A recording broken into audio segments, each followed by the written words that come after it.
आखिर रक्षाबंधन का त्योहार क्यों मनाया जाता है और रक्षाबंधन की शुरुआत कैसे हुई। रक्षाबंधन आने वाला ये सुनकर बहुत सी बहनों के चेहरों में खुशी झलक जाती है। और हो भी क्यों नहीं, ये भाई बहन का रिश्ता ही कुछ ऐसा हो किसी के शब्दों में बयान नहीं कर सकते। ये रिश्ता इतना ज्यादा पवित्र होता है कि इसका सम्मान पूरी दुनिया भर में होता है। ऐसे में शायद ही कुछ ऐसा होगा जो इन्हें पता नहीं होगा कि रक्षाबंधन कब मनाया जाता है, इसका अर्थ कैसा होता है, ये कैसे मनाया जाता है। भारत जिसे की संस्कृति की भूमि भी माना जाता है, वही तो इस रिश्ते को एक अलग पहचान दिया गया। इसका इतना ज्यादा महत्व है कि इसे एक त्योहार के रूप में मनाया जाता है। रक्षाबंधन का त्योहार सदियों से भारतीय जनमानस का हिस्सा रहा है। यहाँ रक्षा बंधन का तात्पर्य बांधने वाले एक ऐसे धागे से जिसमें बहनें अपने भाई के माथे पर तिलक लगाकर जीवन के हर संघर्ष तथा मोर्चे पर उनके सफल होने तथा निरंतर प्रगति पर अग्रसर रहने की ईश्वर से प्रार्थना करती है। बताना चाहते हैं कि यह पर्व हर श्रावण मास की पूर्णिमा को मनाया जाता है। भाई की कलाई पर बांधे जाने वाले इन्हीं कच्चे धागों से पक्के रिश्ते बनते। पवित्रता तथा स्नेह का सूचक यह पर्व भाई बहन को पवित्र स्नेह के बंधन में बांधने का पवित्र एवं यादगार दिवस है। इस पर्व को भारत के कई हिस्सों में श्रावणी के नाम से जाना जाता है। बताना चाहते हैं कि रक्षाबंधन का त्योहार और भी नामों से जाना जाता है, जिनके बारे में कम ही लोगों को जानकारी होगी। दरअसल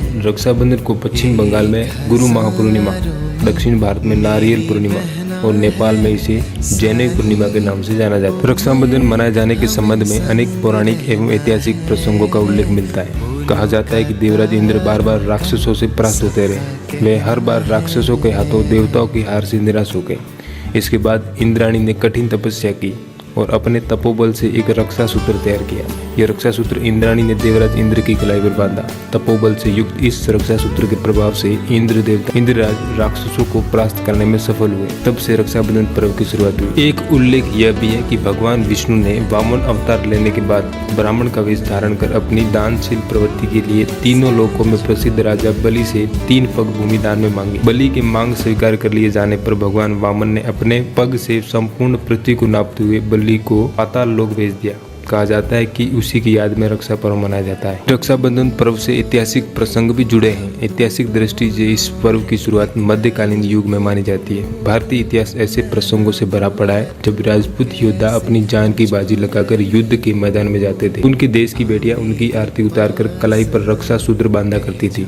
वीर रस के गीत गाकर हौसला अफजाई करते हुए उनके राष्ट्र की रक्षा का प्रण भी कराती थी। कहा जाता है कि उस जमाने में अधिकांश मुस्लिम शासक हिंदू युवतियों का बलपूर्वक अपहरण कर उन्हें अपने हरम की शोभा बनाने का प्रयास किया करते थे। इससे बचने के लिए राजपूत कन्याओं की बलशाली राजाओं को राखी भेज अपने शील की रक्षा अपने आरंभ कर दी।